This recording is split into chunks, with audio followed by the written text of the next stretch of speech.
This is the map of the same map than in the space shuttle when they fly over the planet at night.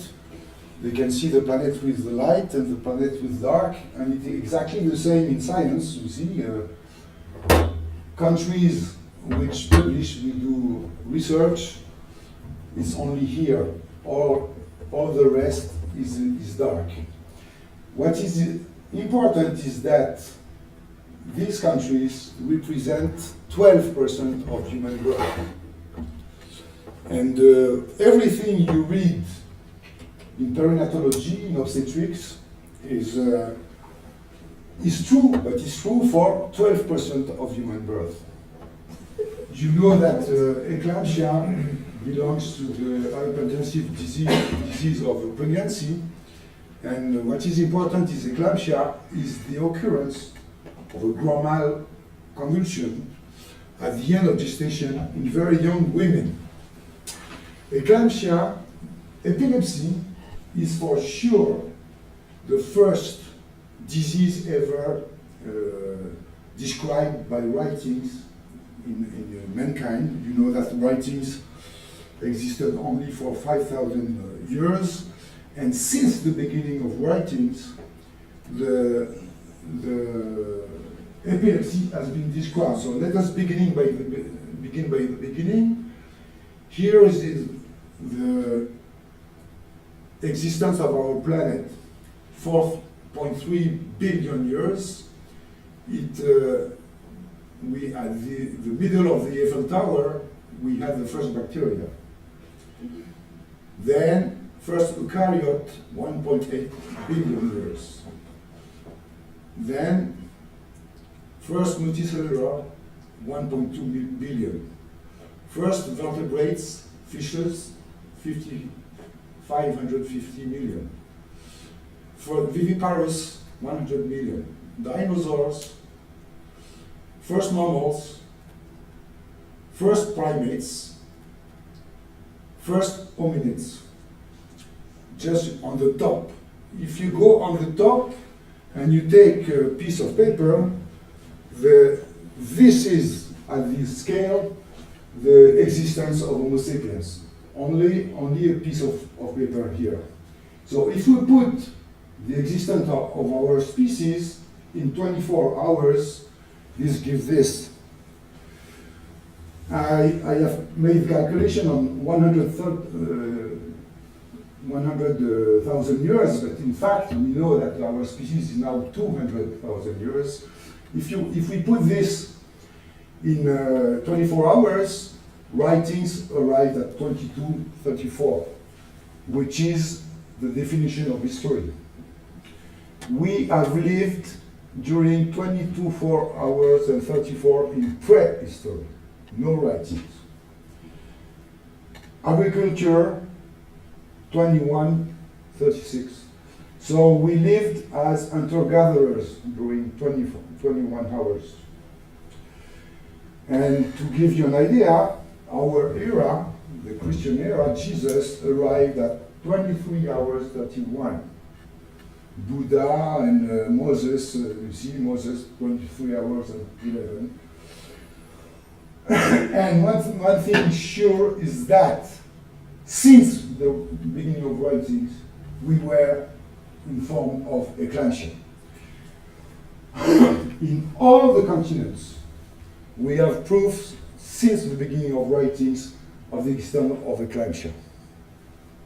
So eclampsia is what I call the eternal disease. The first disease ever described, epilepsy, and eclampsia belongs to this. What is eclampsia in terms of epidemiology? This is WHO estimates. Approximately 5 million women have preeclampsia every year on this planet, and it gives a lot of maternal death. Here is the example of the hospital, the University Hospital of Madagascar in Antananarivo, where I go twice a year for cooperation. It's a maternity of 9,000 births a year, and I made with the students there study on 8 months, what happens to them. So they had 145 preeclampsia in 8 months. But look at what happens there, which does not happen in developed countries. 45% of them finished in eclampsia. 45% of their preeclampsia finish in eclampsia. So women who do convulsions, these convulsions could last 30 minutes. They awake if they don't remember anything, but also they die. It's only 8 months of experience. And you can see it's very young women who die. And this is the pattern in all the planet, except developed countries. WHO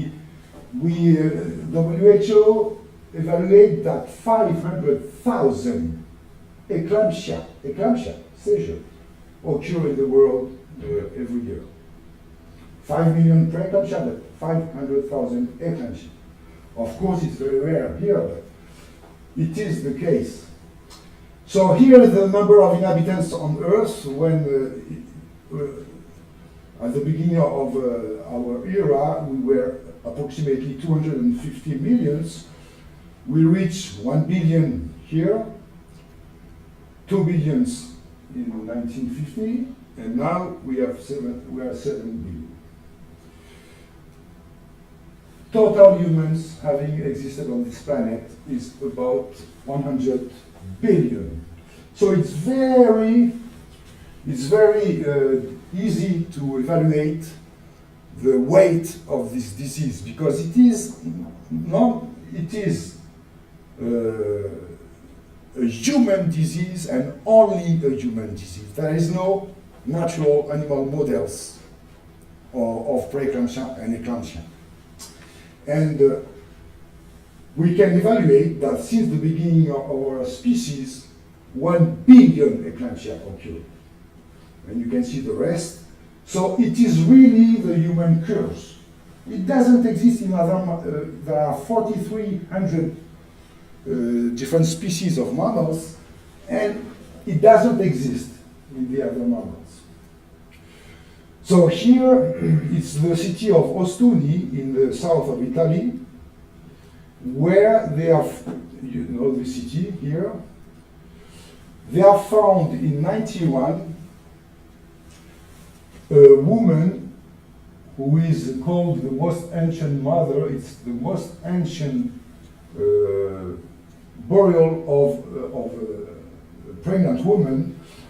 You can guess here the fetus. She was buried with the fetus which was not engaged in the pelvis. It was not during birth, during the delivery. And she, if we see the details here, the fetus, the reconstitution, it was a woman of 20 years of age, all her teeth, quite tall, but we know that when we were hunter-gatherers, we were taller than after agriculture.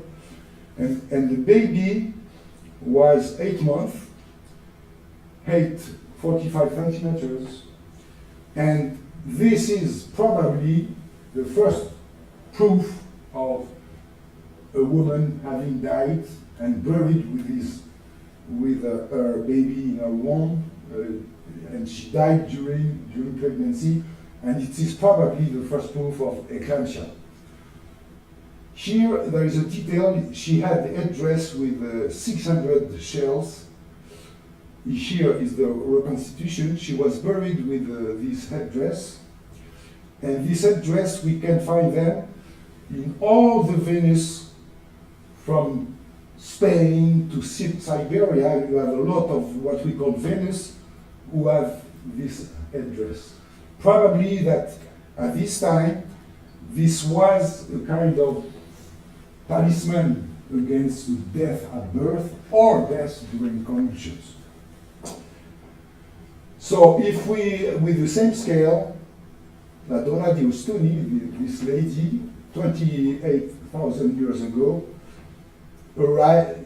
The proof is long before even agriculture. So this is a paper, a recent paper I did. So, eclampsia was not only the terror of humankind, but it was known forever. Every human knew that the risk of being pregnant could be also that you have a convulsion and that you can die of these convulsions and of course your baby inside your womb. So the first major step was in 1840, a Frenchman who described that in eclamptic women there was proteinuria. 3 years later, so at this time, proteinuria was known to be due to a renal disease and was described as Bright disease. And 3 years later, John Lever confirmed that there was proteinuria in eclamptic women, but it was different than Bright disease because it was reversible. After birth, the women had no more proteinuria. Simpson also, so it was a British, a French, a British, this is a Scottish man. And in the same year, an Irishman described the prodromic signs of eclampsia. This was a revolution. Why?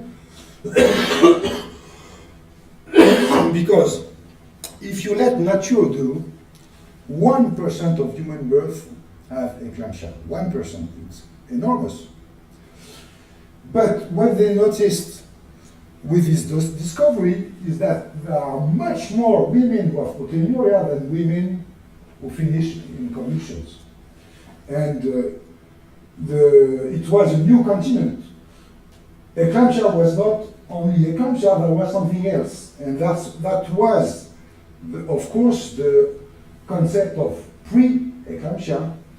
And imagine the mood of this physician at this time. When they discovered proteinuria in a woman, they knew that some of them, 1/3 in fact, will die with convulsions or will have convulsions. So it might have been a terrific situation for a physician knowing, and Jones described exactly the same signs that we teach to our students, that you have been taught. He said, when a woman has headache, when she has an epigastric bar, when she has blindness, this is the one who will do eclampsia. Exactly the prodromic signs that we all are taught now have been described as soon as 1843. So, second major advance, in 1896, a young physician, 31 years old, an Italian, invented the inflatable armband, permitting to do in casual medical examination to take the tension. Before, we had the notion of hypertension, but it was only bloody means to. We could not do it in clinical exams, but with this inflatable armband, the measure of tension could enter in the medical field. 1 year later, Nicolas Vaques, again in eclamptic, described that these women had a tremendous hypertension, 18, 20 of systolic tension. It was confirmed in 1903 by 2 Americans, Cook and Bridge. And so, this was much more than proteinuria. We passed from 1% of eclampsia, 3% of proteinuria, and now it was really a new continent because we had all women with preeclampsia, but we could discover that in fact in human pregnancy 10% of women have hypertension. 7 of them, they only stay with hypertension, they deliver, they have no more hypertension. 3% of them have also proteinuria, and 1/3 of these women have eclampsia if we do nothing. So it was, eclampsia is the eternal disease, but preeclampsia is a very, very young disease. It is a 20th century disease. It has been described only at the beginning of the 20th century. And during the 20th century, our masters did tremendous pharaonic work of description of preeclampsia, and you have all the major textbooks during the century. All of them are things like this, and the description they made is really useful to read now. And so, what was the conclusion of these studies? It was even a dogma. Nonetheless, the women who were young, the women who had this disease were very young women. It was reversible, hypertension, proteinuria, eclampsia, with delivery, but it happened mainly in premagravid women. It was the disease of the first pregnancy. So imagine, our ancestors have noticed this. They have noticed that at the first pregnancy, a woman had a risk to die with convulsions, and of course to lose the baby also.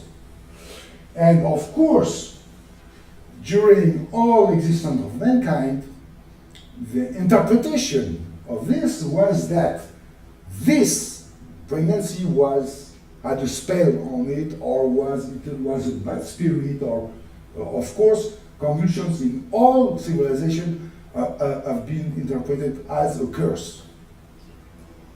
And Morisot in the 17th century had also described in eclampsia.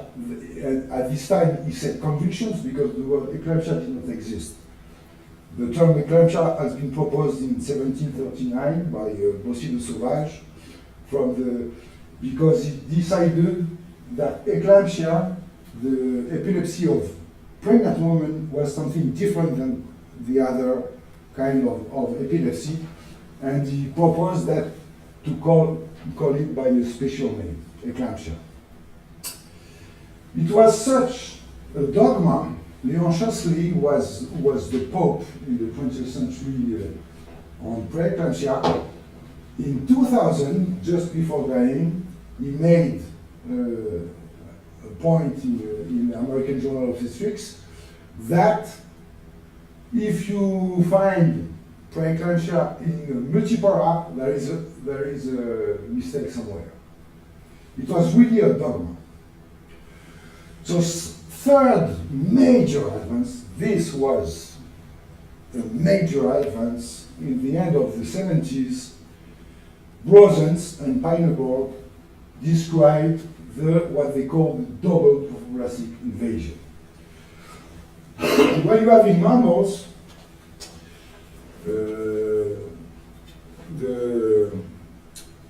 let me say in English, you have the implantation of the trophoblast in all mammals. The implantation is only in the decidua. The humans are the only one where there is a second implantation, and the implantations last very, very long, because the implantation in the human species lasts. In other mammals, the implantation takes 1 week, but in the humans, it takes 3 months. And there is what they call the second invasion, but in fact it is a continuous process, and it goes inside the muscle. And we are the only species to have this very deep implantation, even inside the muscle of the uterus. The deepness of the implantation of the trophoblast is 1/3 of the uterine wall.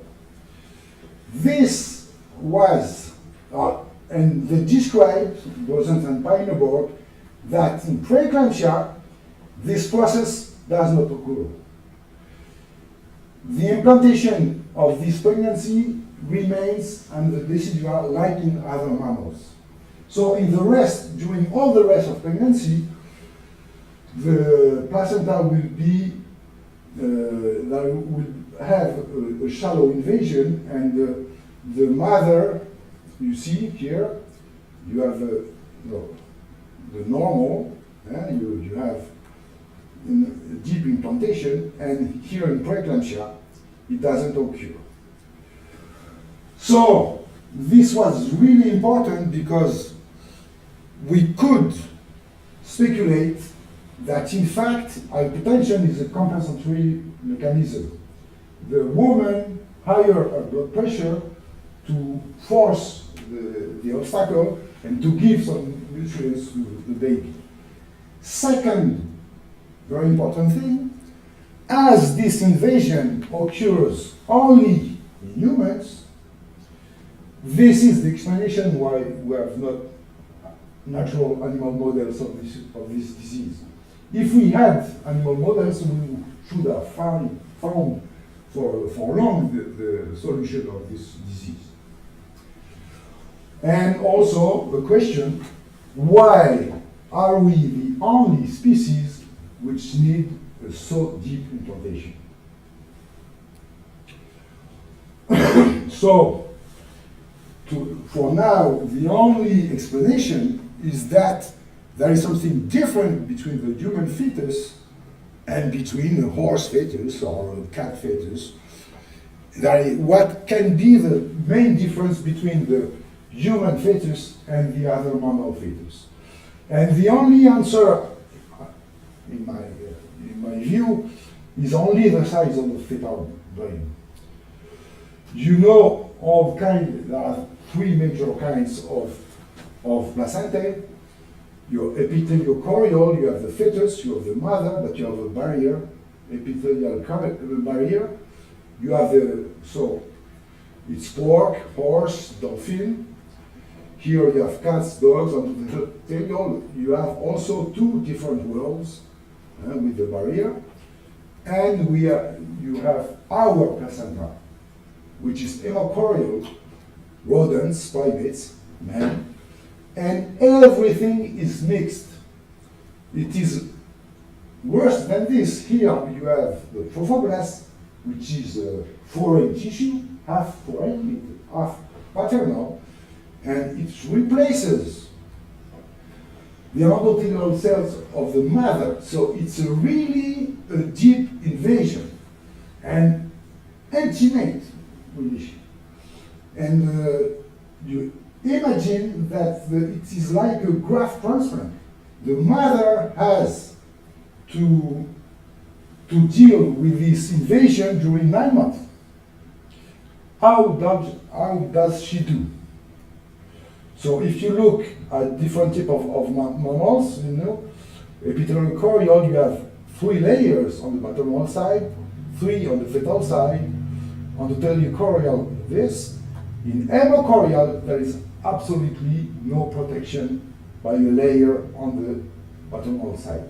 So how do women do to accept the pregnancy during 9 months? Here is a slide by Mike Elliott. We can see our branch here. Apparently, I thought that the first placentae were epitheliochorial, but in fact, it seems that the hemochorial placentae was the norm at the beginning, and we have taken this path, and we stayed hemochorial. Because we can speculate that if we had chosen an epitheliochorial placenta, probably we would have get rid of the preeclampsia problem. The In fact, epitheliochorial is a very small branch. The gray one are the endothelial placentae. So if you look at the size of the brains between Australopithecus and us, the size of the brain is around 600 cube centimeters here. For us, is 1500 centimeter cubes, and you have all the kinds of evolution of hominids. Here is the dolphin and human brain, who are comparable, but dolphins are epitheliochorial, and then it is also a slide from Mike Elliott. Because of our enormous brain, the nutritional needs only for the brain at the third trimester of pregnancy, 60% of the nutrients the woman gives to her baby is only for the brain. Between 22 weeks of gestation until the 3 months postnatal, the brain of a baby grows by half a centimeter per week. It is enormous. In other mammals, the needs for the fetal brain is only 20%. And even you on this chair, as an adult, do you know how much, which proportion you use only for your brain? Knowing that the brain is 2% of your body weight. Do you know 25%? 25% we eat, we use as nutrition is only for our brain. But for our babies, it's 60%. This is probably the explanation why we needed so deep and enormous exchanges between the mother and the fetus. This is a paper I find really fundamental. It was by Lawrence Cole, who came at the workshop, I think, in 2008. It is a recent paper, and he described in around 2005, here you have the human hemochorial 30% of invasion, 1/3 of the uterine wall. In advanced simian 10%, lower simian very little invasion, and prosimians were epitheliochorial. And what he showed, very fundamental, is that here you have the brain-body size ratio. Homo sapiens, 2.4% of body weight, what I told you. Homo Neanderthal, it was bigger. The Neanderthals had a bigger brain than us. And so you see Homo ergaster, chimpanzees, prosimians, very low brain ratio. But what he showed is that the deepness of implantation is related by the hyperglycosylated ECG. And the hyperglycosylated ECG has a different biochemical structure based on the sugar side chains. And here you have 3 nitrogens, 2 oxygens, very low invasion. Here you have 3 nitrogen, 3 oxygens in the sugar chain. Here 3 nitrogen, 4 oxygens. And us, our species, is 4N4O.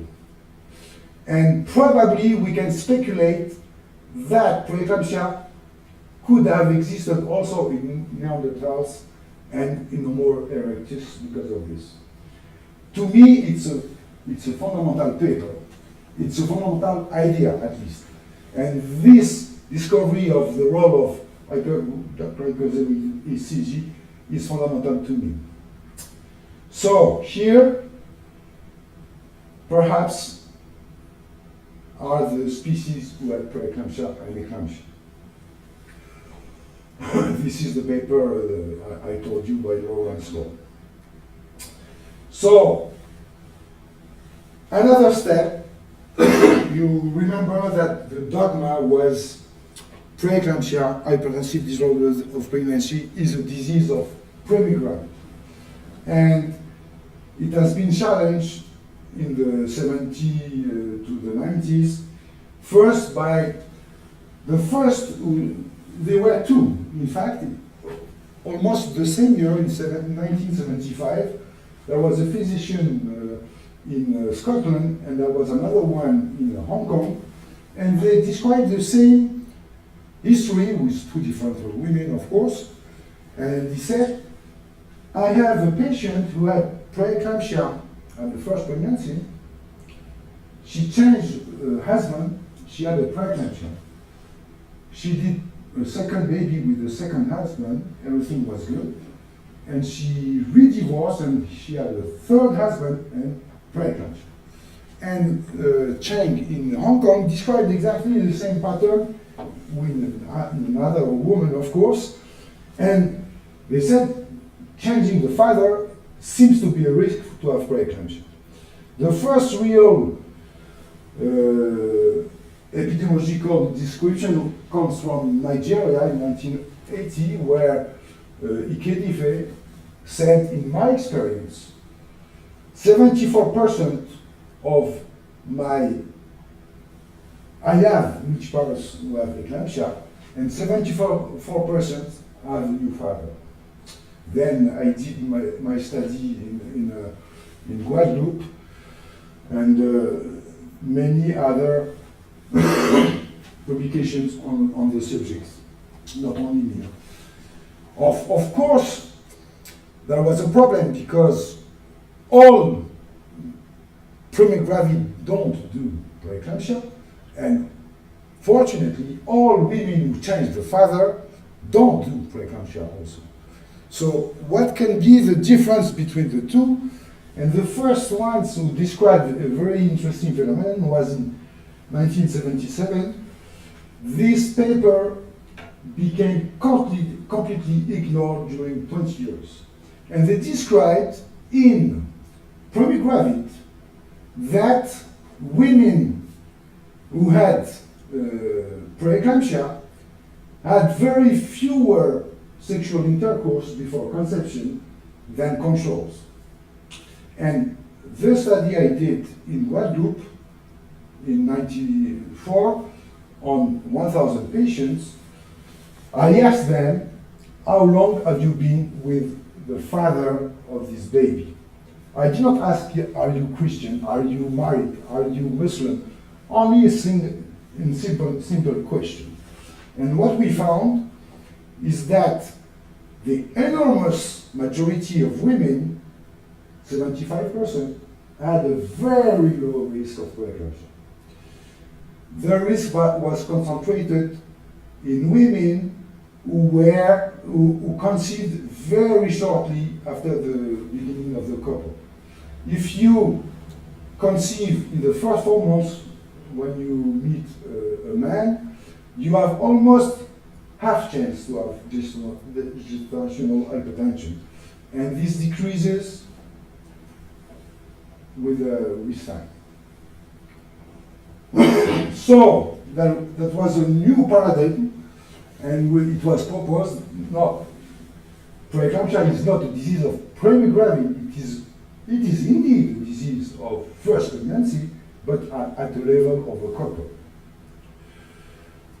So here in this paper, we made the comparison between premigravidity concept and premipaternity model, and there were many questions without answer, telling, for example, why have you more preeclampsia when you have IV donor sperm, not with your husband, but with an unknown guy, you know that it is very high risk of preeclampsia when you have IV fecundation with an unknown father. So the predictions, and they were confirmed. Miscarriage, it was well known in science that any kind of pregnancy, of previous pregnancy, protect against preeclampsia, even an abortion or a miscarriage. But we said, yes, but it is protective only if it is a pregnancy from the same father. If you change the father, there is no more protection. So there was two consequences to the Guadeloupean cohort. What I call anthropological, and of course the biological plausibility, and of course it was immunology. In 1994, 96, when you did in the Medline preeclampsia coma immunology, the answer was it doesn't match. I did 2 days ago the same. You have 2,000 papers. Immunology was absolutely not considered at the end of the 20th century. If you look at the Bible, the last major textbook in 1999, Beyond Chesley, no paragraph on immunology. I don't say chapter, I say paragraph on immunology. So the concept of immunology in preeclampsia is a very young concept, 1 decade only. But it poses another problem. We should not have survived. Why? Because you know that we had no contraception during 23 hours and 59 minutes. The contraception has only 50 years, and less than this. So how could the human species without contraception survive if they had half chance of preeclampsia at the first pregnancy? This was, to me, a major concern, because it is very strange, because I am not this critic. I had some critics, but not this one. This one, to say, what you are saying is crazy because we could not have survived. So, there is an answer. The answer is here. And the problem is that we are the species, the human female, is the less fecundable female in mammals. In humans, you have only 25% chance to get pregnant when you are young, 20 years to 25 years. If you make love the day of ovulation, you have only 25% chance to have to get pregnant. So, with cumulative cycles, 60% of fertile couples will have a pregnancy within 6 months only. 80% within 1 year, 90% within 2 years. This is, in average, human couples, when they decide to have a baby, they take, for taking all the population, on 100 women, the average is 7 months. Of course, there are some exceptions who conceive in the first cycle, and so this is the 7 months. Probably that there was an evolution in our species. We lowered our fecundity rate, fertility rate, to avoid the problem of implantation, to permit the good implantation of our trophoblasts. If we had kept the fertility rate of like other mammals, the preeclampsia risk should have been this, and eclampsia. So another mystery of human reproduction you know that the great majority of mammals have oestrus. They have reproductive periods, very few per year, once or twice a year. But we have reproduction all the year long. So the trinity of decisive characteristics between apes and humans, it's upright position, the brain size, we already discussed of it, and this extravagant sexuality. These are some bibliography on the problem. Every day, approximately 200 million human couples have sexual intercourse. I can tell you that if today 200 million dog couples make love, you are sure to have 1 billion pets in 2 months. What happens in the human species? Reproductive efficiency 2 per thousand. So this is what amazes the zoologist. The zoologists, they work at the level of all mammals, 4,000 species, and this amazes them.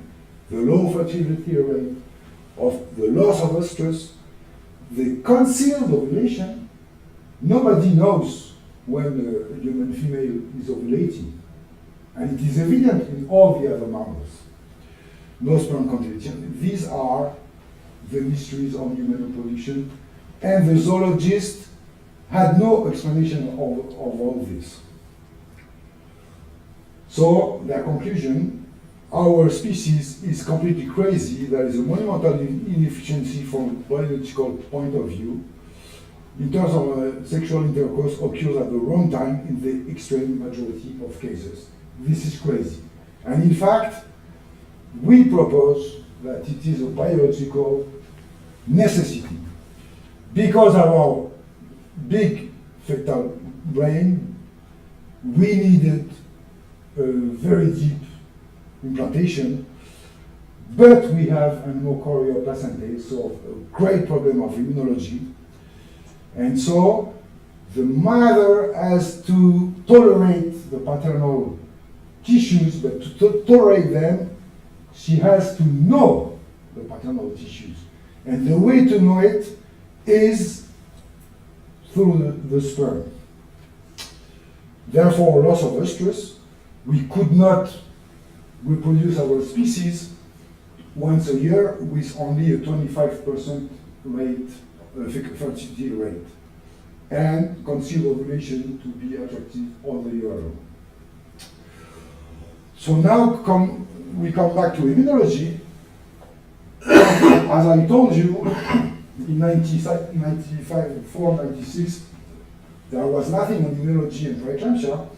What we know now is that a normal pregnancy, roughly we can say that tolerance is TH2 and TH1 is rejection. It's more complicated than this, but a normal pregnancy needs a great tolerance to paternal tissue by women. If you have a TH1 pattern, you cannot have implantation. If you have a big TH1 pattern, you have spontaneous abortion. If you have this, preeclampsia. Now it is well accepted.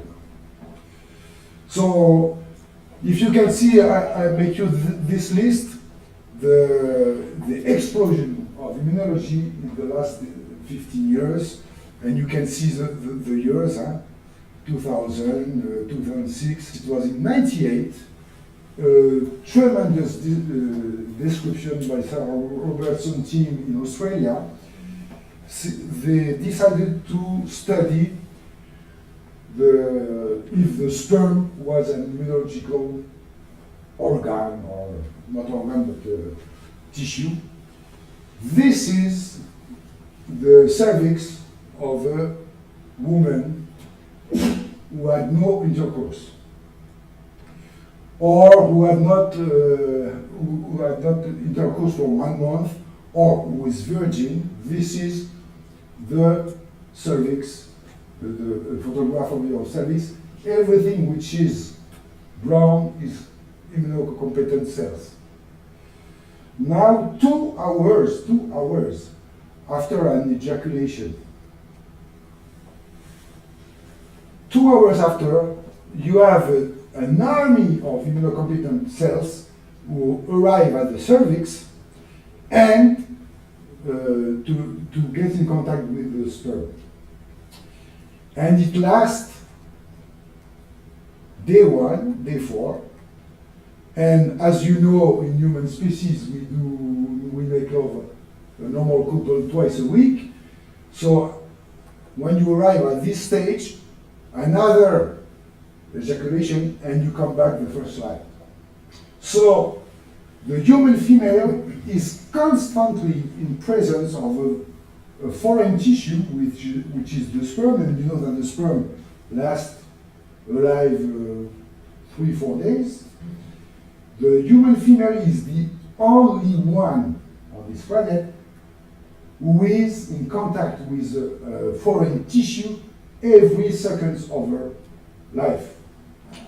But this has a necessity is for the woman to know the paternal tissues.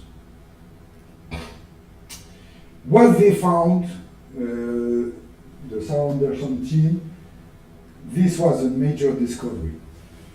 In the sperm, you have a paramount amount of a special cytokine, which is TGF-beta, it's a transforming growth factor beta, which is a special cytokine. It is a very inflammatory cytokine, so it appeals the lymphocytes and the immunocompetent cells, but he says to this, he attracts the immunocompetent cells, but they tell them, you see these genes, you tolerate them. And the discovery of the Australian team is that in the sperm, you have 10 to 100 more TGF-beta than in all other organs in the body. For example, the other organ which has a lot of TGF-beta is the gut. You know that the most lymphatic organ in the body is the gut. We have 5 kilos of equivalent of I missed the. For example, the organ which has the most TGF-beta is the gut, because when you eat some meat of beef or pork, the TGF-beta tells you don't reject it. Normally we should have a rejection. It is beef meat is a foreign. But in sperm, you have 10 to 100 more TGF-beta than in the gut. So, there was also a description of oral tolerance. It was the Dutch team who described that women who had preeclampsia had very significantly less oral sex with their partner than those who were, because the tolerance can be done not only by vaginal route but also in orally. It was in 2000. Here it was another revolution in 2000 where Anne Croy in Canada described that what was indispensable for implantation was not the lymphocytes, but the NK cells. And it was really a surprise, because we were all looking for, you know, when you do a graft transplant, you take medicines against lymphocytes to avoid rejection. So we were all looking towards the lymphocytes to explain the tolerance of the pregnancy, and this was really a revolution. She showed that in myometrium, 70% of immunocompetent cells are NK, natural killers, which are the cells which have no memory, and only 10% are lymphocytes. So I am not an immunologist. I cannot tell you. And 4 years later, it has been described by Hebe and Moffett that in trophoblast there are only 3 kinds of HLA. In all the tissues you have HLA A, B, C, E, F, and in the trophoblast you have only C, E, E, G. E and G are relatively monomorphic. They are the same for everybody, so there is no problem of incompatibility. But HLA-C, which is in the trophoblast, there are several thousand combinations possible. And what they showed, that a combination of the key and if you have the good luck, you will not have preeclampsia. If you have not, these are, it is called the AA genotype. These are the women who are in risk of preeclampsia. When we come back here at the Guadeloupean, there are 2 mysteries here. And the mysteries are in both extremes. Here, you still have risk of preeclampsia, even if it's low, but it cannot be explained by immunology. But here is also a mystery. Why half of women can meet a guy in a discotheque, become pregnant in the first month, and they don't do preeclampsia? And the explanation is probably because they have the good matching. You know, the worst matching is this. You have AA genotype frequency and HLA-C. For example, this is a very risky couple, the bad combination. So if you have, in other words, you can have a preeclampsia with this man, but not with this one. It is a pattern of compatibility. And look what they showed in their paper. It is very interesting. In continents where people were, in islands where people were isolated for centuries, you have completely different patterns. Japan, which is an island, Korea, which is almost an island also, and Australia, you have the patterns between men and women is absolutely reverse. So we can speculate that an Aborigine who would make a baby with a Japanese woman, it would be a very high risk of preeclampsia on this pattern. So this population, it is now proven that complement is indispensable for the implantation. The hyperglycosylated HCG I told you, and now there is a consensus, a very recent consensus. We know now that NK cells, which has no memory, are fundamental for implantation of the trophoblast but the minority of lymphocytes, because we need to have the memory. If you stay, you know what was known with preeclampsia is that you do preeclampsia the first pregnancy, but afterwards you make 5 babies with your husband, and you will never have preeclampsia. We know now if you change the father, you re-put the counter at 0, but it needs to have the memory, and the memory are the Tregs, the lymphocytes regulatory T cells. You see,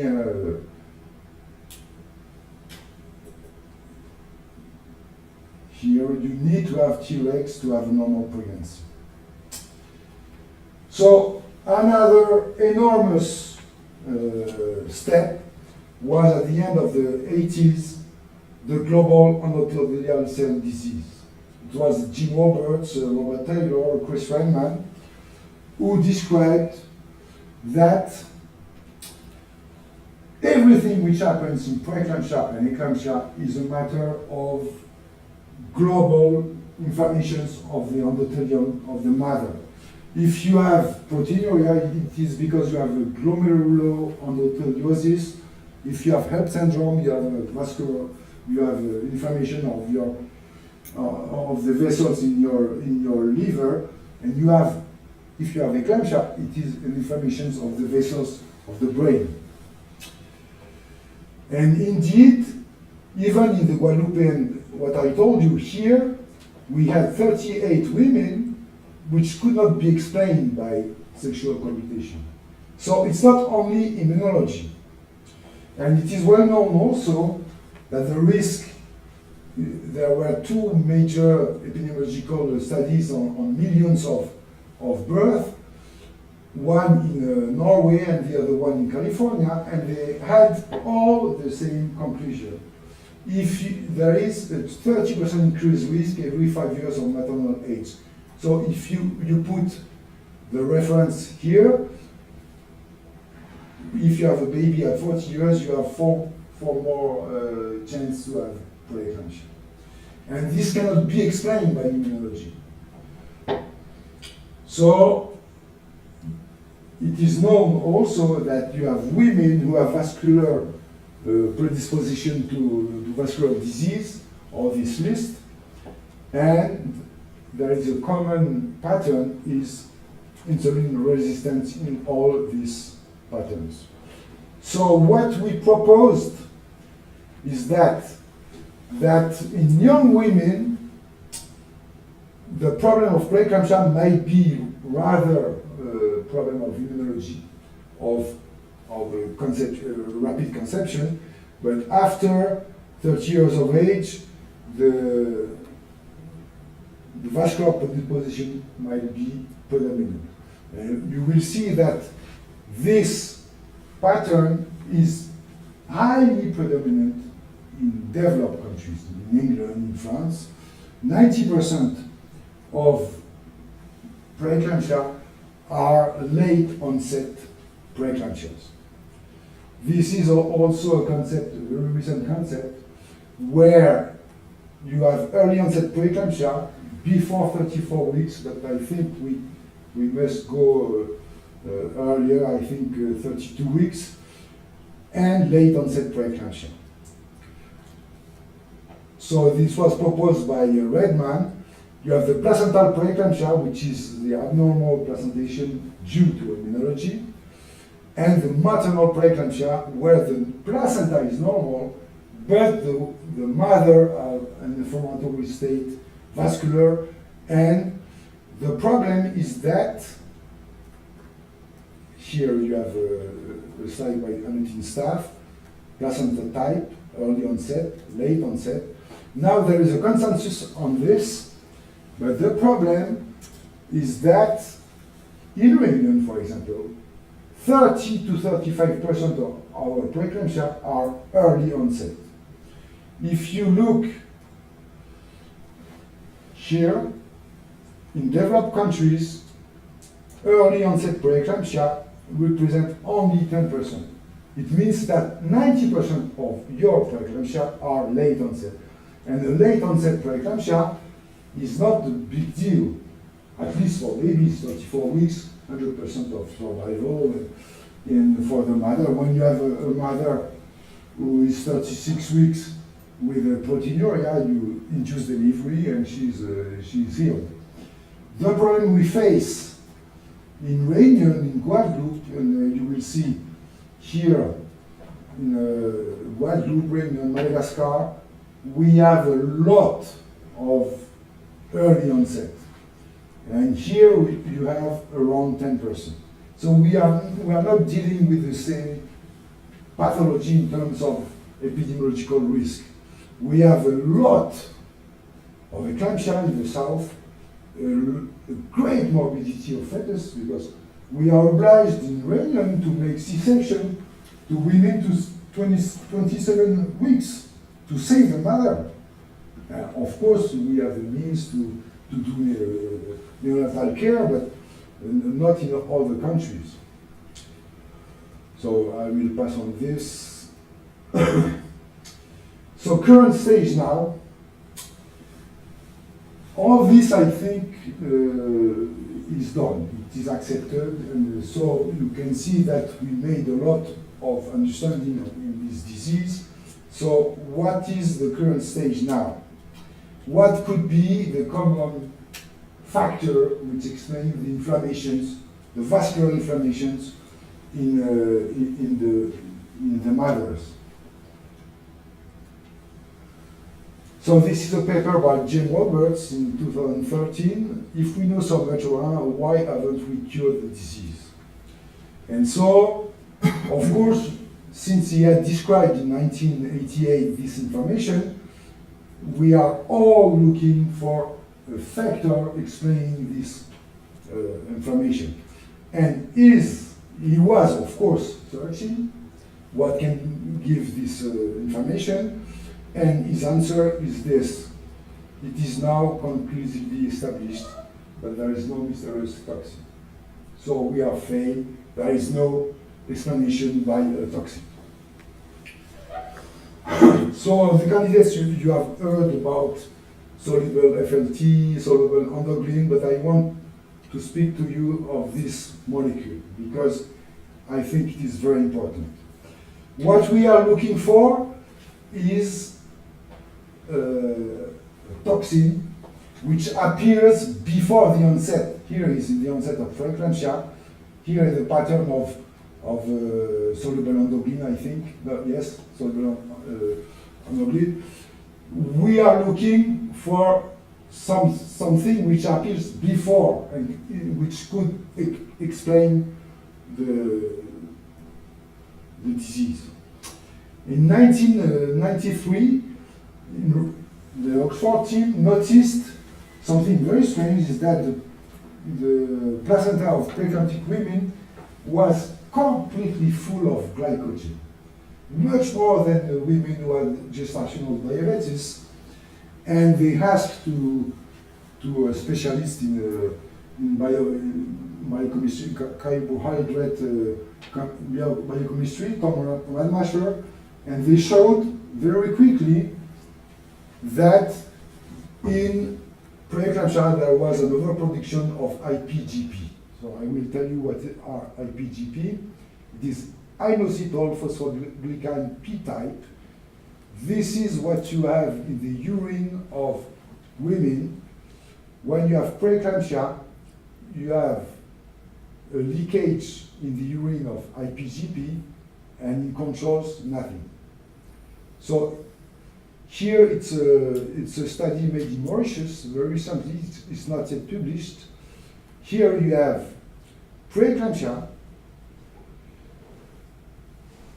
gestational diabetes plus preeclampsia, you have high levels of IPGP, controls, it's very low, gestational diabetes, very low, gestational diabetes plus hypertension, very low. It is really specific to preeclampsia. It is the same results, to show you the ROC curve. So the production of IPGP in the maternal urines is exactly the same sensitivity and specificity than proteinuria. Proteinuria is the definition of preeclampsia. The problem is that in the IPGP appear 4 weeks before diagnosis, 2 weeks before diagnosis. So you can predict when you have a woman at the second trimester of pregnancy, who you find in the urine IPGP, you can say these are the women who will do a clinical preeclampsia in few weeks. And this is a very recent study. And what are inositol phosphoglycans? It is a molecule discovered very recently in '86. I remind you that Chris Redman, the glycogen problem was in 1993, so 6 years later. It is a glycolipidic molecule. It is a second messenger, which is fundamental for the carbohydrate metabolism. It is a transmembrane signal molecule in our eukaryotes. All eukaryotes cells have carbohydrate metabolism, plants, worms, whatever, and they have not insulin. It's only the mammals who have insulin. The carbohydrate metabolism is made by IPGP in the cells. And IPGP are the essential structure is a chiroinositol, IPGP, myoinositol is IPGA. What we are interested in this one. So it's a mitochondrial action, glucose metabolism, and it is centered on a manganese ion. IPGA I let in French because roughly IPGP is the cellular carbohydrate metabolism, IPGA is the lipidic cellular metabolism. This is the structure of IPGP. You have here stearate oleate, which is lipids. You have the phosphate, here inositol, which is a sugar. But this makes a molecule which is not hydrosoluble. So if you find IPGP in the maternal urines, they have to pass in the blood circulation of the maternal blood circulation, but it is not an hydrosoluble molecule. Here you have IPGP, it's a transmembranial, it goes in the mitochondria, it does the carbohydrate metabolism and it goes back. Normally it is a cellular enzyme, it has nothing to do in blood. And in '96 it has been described that these molecules they are not hydrosoluble, they have no choice than to coagulate in long chains. And these long chains mimic absolutely a bacterial endotoxin or a malaria toxin. So, as you could see, these molecules go in the maternal circulation weeks before the onset of preeclampsia. So if we can speculate that this IPGP might explain imagine you have an endotoxin turning around during weeks and weeks in your circulation, you might have a vascular inflammation. So this is, I wanted to speak to you of this thing. So now, near future, the treatment. Of course, if we prove that IPG is one of the causes of preeclampsia, we will find a treatment. I have to tell you something very important. If you remember, the IPGP is centered by a manganese ion. And it is very tempting to speculate, and the experiment has been done recently by Marco Churcha. You know that the only cure of eclampsia is sulfate magnesium sulfate. So the magnesium sulfate replaces the manganese and it makes the molecule explode. This will be published soon. We have also many hopes with pravastatin. There are many trials now. The pravastatin it is not a matter to cure completely preeclampsia, but it seems to lower the maternal signs, and it is very important for us neonatologists because when we have a woman who enter in the at-risk clinic and she's 28 weeks, if we could gain by prolastatin 2 or 3 weeks before extracting baby, it would be very important for us to gain 1-2 weeks. So the trials are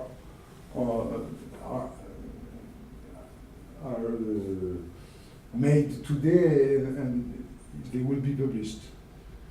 And this is the end. Just to show you that you are not seeing a camel caravan. The camels are here. You are seeing the shadow of the caravan. And this is a dangerous paternity. Thank you.